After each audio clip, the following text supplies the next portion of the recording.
here's Ed Bernstein.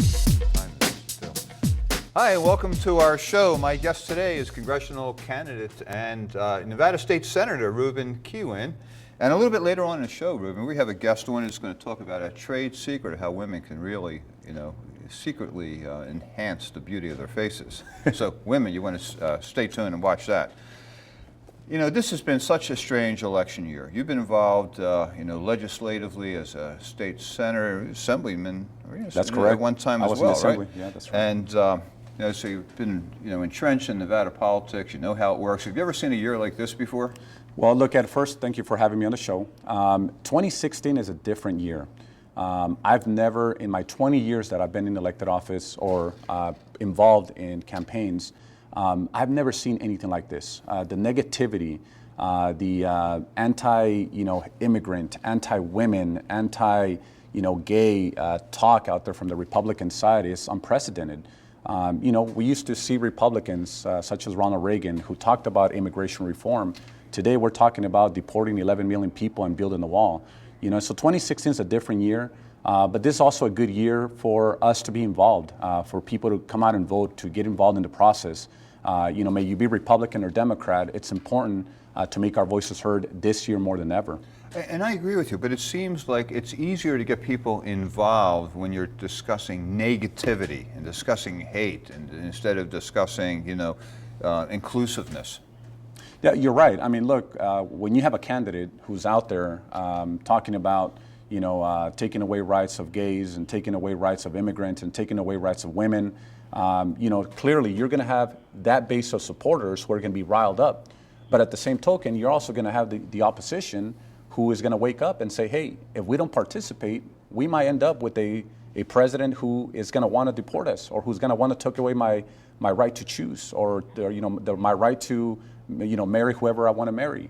And I think that's a concern. But again, I think it's important because it's waking people up from both sides, and it's giving them an opportunity to participate in the process. Just for me, I mean, look, I've been here for 40 years. This does not jive with how Nevada historically has worked. And I can remember we've had, I've watched our legislature go Democratic, Republican, Democratic, Republican. We've had people like Joe Dini and Bill Raggio in the day, and they were always able to work together.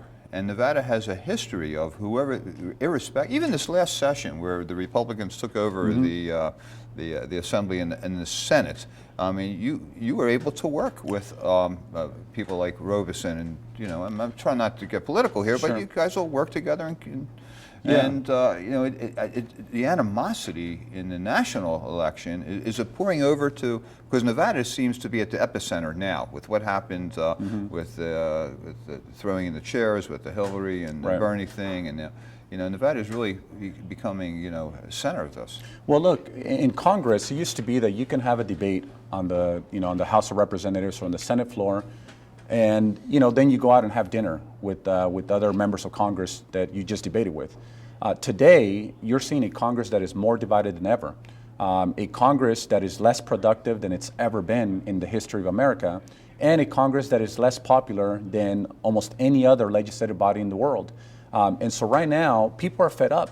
There's a reason why you have people on both the right and the left, getting involved in the process and wanting a change for the same reason that, what's happening at the state legislative level is not happening at the federal level.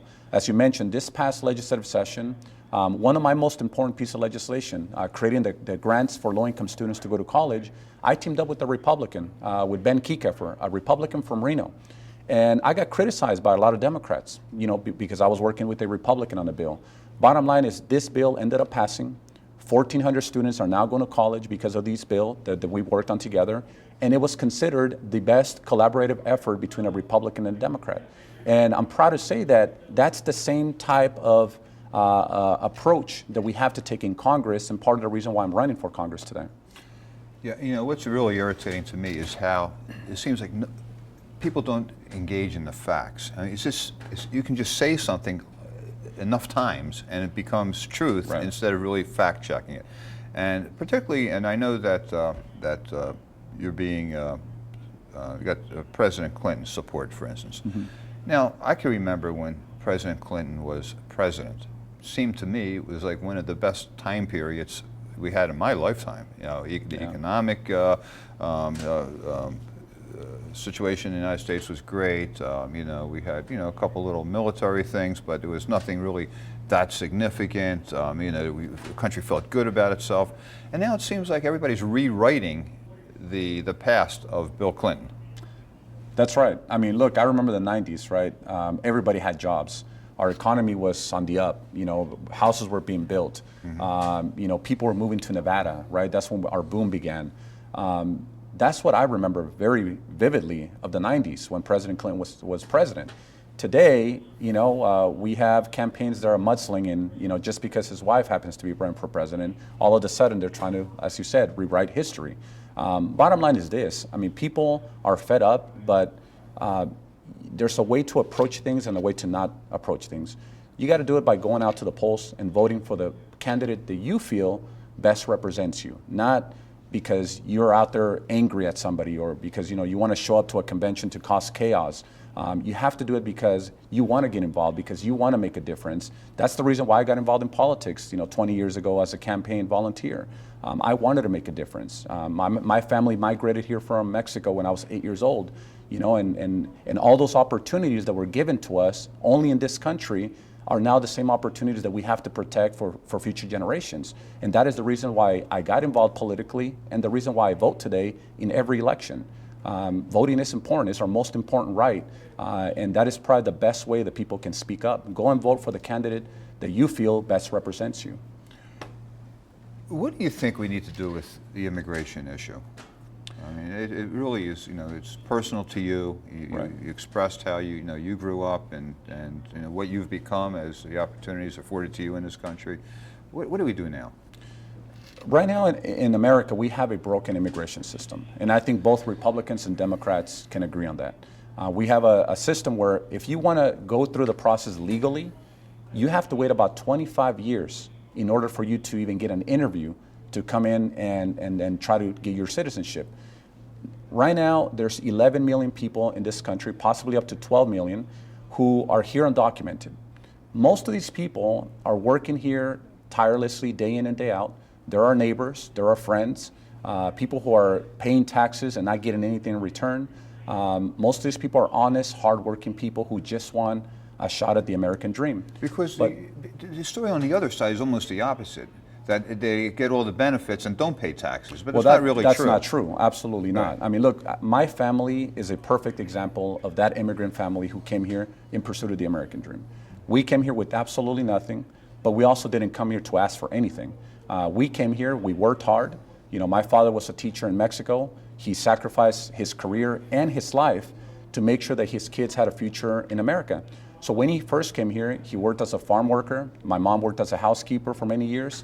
And so that's how my parents gave us that opportunity to succeed in America. Today, one of their children is serving the state Senate and running for Congress, right? But we've never asked of anything from this country other than an opportunity to succeed. And there's a reason why they call it the American dream. There's no such thing as a Mexican dream or a Canadian dream. There is the American dream. That's because if you come here, you work hard, you play by the rules, you stay out of trouble, you can become anything and anyone.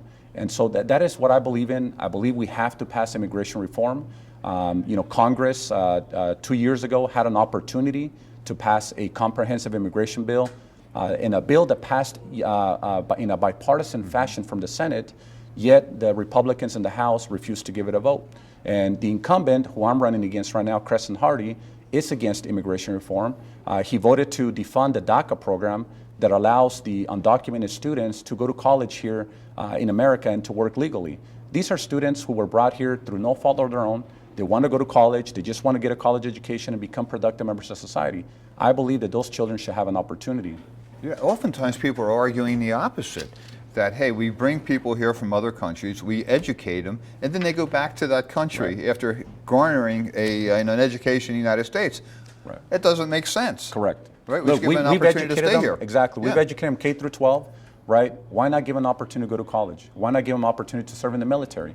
A lot of these folks want to serve in the military. A lot of these folks, they are as American as anyone else. They were brought here maybe at 1 year old. And again, it was through no fault of their own. So I believe that those people should have an opportunity to a path to citizenship. Now, if you come here, you break the law, you're a criminal, you're a rapist, I believe that not only should you be deported, you should be in jail.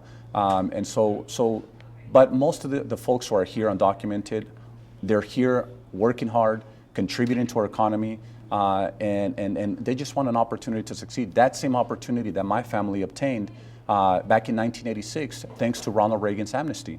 So my family is a beneficiary of Ronald Reagan's 1986 amnesty. And now look, we're productive members of society. My sister's an attorney. I have two brothers who are homeowners. They have great jobs. My parents are both educated. My father's a teacher. And so now that is the American dream. We are the essence of the American dream because we were given an opportunity to succeed in America and we took advantage of it. We didn't want anybody giving us a handout. All we said is give us an opportunity. And we were given that opportunity in 1986. And today, I'm serving this country. I'm indebted to this country. I'm giving back to this country by serving in office. You're a very energetic campaigner. How many campaigns have you been involved in? This is actually, since 1996, I've been volunteering campaigns. 1998 was my first one where I really got active. Right. And then I ran for office in 2006. Okay, so in those campaigns, this one is so different than all the past ones. You must run into, things on the stump that you never thought you'd run into before. It's just amazing to me that people are just so vindictive when you're trying to go out and be of service to the country. I don't know if people realize a congressional job means that you are flying back and forth. I can remember Shelley Berkeley flew back every Thursday, back and forth from Washington. Every Thursday, went back every Sunday or Monday, whatever she did. Every week. I just came back from a trip in New York. I was down for 2 days on my jet lag afterwards. I don't know how, this is not an easy job. It's not. Yeah. And look, Shelley, there's a reason why she was an effective legislator and an effective representative of Las Vegas and the state of Nevada. She came back every weekend. And every weekend, you saw her calendar packed, right? She was at every single community event. And, I think she set a good example of what a congressional representative should be. That's the example that I want to continue in Congress. Look, I'm a young guy, right? I've been in elected office for 10 years now. As you mentioned, I've been in the Senate for the last 6. I served 4 years in the Assembly, so this is my 10th year in elected office. But now more than ever, I feel that I am prepared to go to Washington, D.C. to tackle the issues that we're confronted with right now. Equal pay for women, raising the minimum wage, college affordability. These are all issues that are prevalent in this district that the incumbent is not addressing. And so for me, this is an opportunity. Look, I'm already successful. I've already accomplished the American dream. Now I want to make sure that future generations have that same opportunity. In the legislature, I championed those 3 issues. I fought to increase the minimum wage. I fought for equal pay for women, and I also fought to make college more affordable and accessible. And I think that's what public service is about. It's not about going out there and discriminating against a sector of the population to try to win some votes. This is about who can solve the problems that are present right now in our country. We have a lot of problems right now, not only in America, but across the world. And as a member of Congress, you are making decisions that are going to impact not only the state, but also going to impact the rest of the world. And so now more than ever, you need somebody experienced, somebody who's prepared to tackle these issues, and somebody who's already had a proven record. And I believe that person is me, and that's the reason why I'm running for Congress. Yeah, we have I should say that our show airs on Sunday. It's the second day of early voting. That's right. Right? Yesterday was the first day of early voting, so you can go out and you can vote at some designated shopping centers that have early voting. That's correct. Spots, right? So early voting started yesterday, and it goes on to June 10th. You can vote at any location, early vote location, so grocery stores, community centers. But on election day, June 14th, you have to vote at your location. So it's usually a school or a community center or even a church that's nearby that you can vote at. But is this early voting working well for Nevada? You know, other states seem like they're cutting back on the amount of polling places you can go and the times you can go vote. So we haven't done that in Nevada, have we? No, look, I believe that we should make it as easy as possible for people to vote, right? You know, maybe early voting, absentee ballot, mail ballot, or showing up on election day. Nevada is one of those states that has the most availability for you to go vote. You know, there's absolutely no reason why people cannot vote in Nevada, right? If you're disabled and you can't leave your house, you could do an absentee ballot. If you're going to fly, you know, out of town on election day, you can do early voting. If you're going to be out of the country during early voting, then you show up on election day. So we make it as easy as possible, but there has been attempts, especially this past legislative session, to try to get rid of early voting hours and try to get rid of Sunday voting. And you know, I believe that that's What's the intent of that? Is that to save money? No. No, not necessarily. Look, this was an attempt from the Republican Party to try to have a lower turnout as far as the Democratic voters go. We all know that it's usually Democratic voters who show up to the polls, you know, on either early voting or absentee ballot, and they're the ones who need to have the ability to vote either during early voting, absentee, or election day. And by limiting the days that they can vote, that just means that they're going to have less opportunity to vote. So I believe that we should make it easier. We should make it easier for people to register online. You know, there should be online voter registration.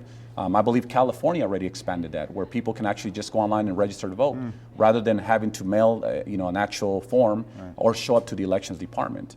Again, that is our most important right in America. That is the reason why many people become citizens like myself. We only have a couple of minutes left, but I wanted to ask you about health care. It seems like the people that I meet, that particularly younger people, that when I talk to them about health insurance, look, I'm in a business, I'm dealing with people in accidents and getting hurt all the time. And when I ask them about their insurance, you know, they have, a lot of them just have, well, I have Obamacare.